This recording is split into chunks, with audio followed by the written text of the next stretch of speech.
Greetings all, I am Roger coming to you from the bunker. Hey, today, viewers, subscribers, let's do a thought experiment. If you've watched my previous videos, you know that I've done some research and tried to reconcile in my own mind the best strategic approach to prepping. And one of those items is, do you specialize and do a few things very well, giving you a competitive advantage?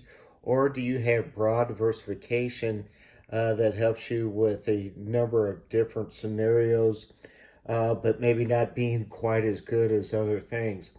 I had recently kind of been leaning towards the side of the specialization, and as I was putting together my battery pack here, you can see that I've got a good supply of AA and AAA batteries, but I'm still a little weak on my D's and C's and 9 volts, and additionally the specialization. Now, I've got a good supply of batteries here, and I wanted just to put this pack together, but it did get me thinking. Hey, what if there was a scenario here where I absolutely needed, let's just say, 4D batteries? Well, I've only got two in this particular pack.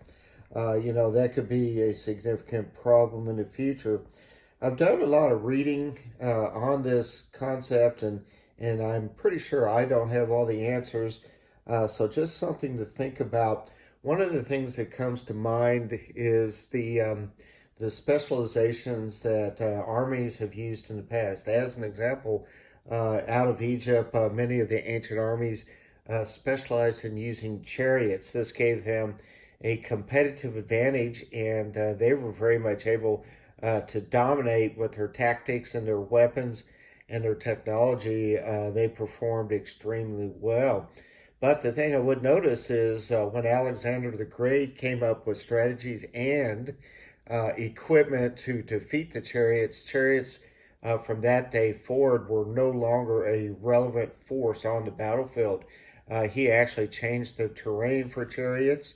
So in a diversified scenario where the chariots couldn't move around very well, they were pretty much useless. Additionally, he used the long spears. He had troops of they were called phalanx troops, and they were easily able to defeat chariots. And so after that, for a while, armies carried these long spears with them in case they ran into chariots, and it was a tactic that really rendered the chariot obsolete at that point. So I do think, by specializing and having a competitive advantage, that strategy does work until it doesn't anymore. So kind of interesting. The other thought I came across here recently is with diversification. I do know that there's a lot of evidence for the survival of different species when environments change.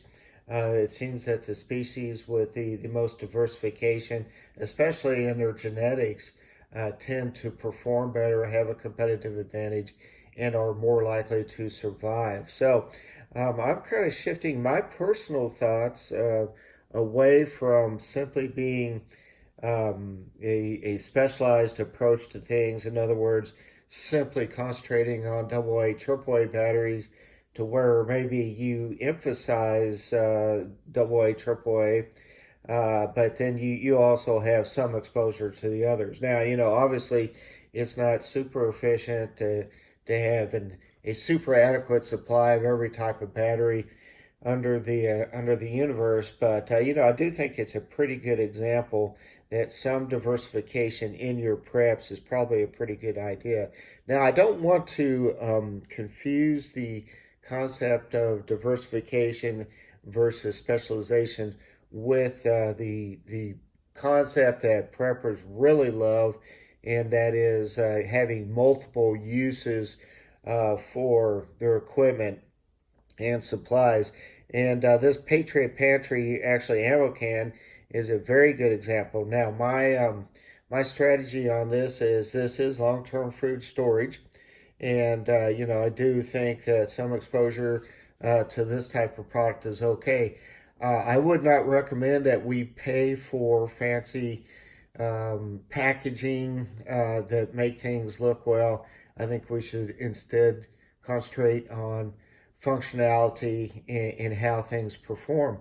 However, with this Patriot Pantry product, I did get this on sale, so I thought it was, the ultimately the food within the packaging. I thought was a reasonable price, and there's very good reviews on it. So I'm pretty happy with the product. But the thing I like about this is that this particular packaging, once the food's taken out, can be doubled up and used for other purposes. So not only are you utilizing the product inside, but you're also have multiple uses for the packaging. Matter of fact, I kind of like that the box or the canister that it came in, and was thinking about moving the food inside out and actually putting some fishing gear and kind of using that box as a tackle box. So anyway, I'm sure there's probably hundreds of uses for a box like this ammo can, and we certainly can come up with our own thoughts. So viewers, subscribers, tell me your thoughts in the comments down below. Tell me what I've done well here, what I can do better.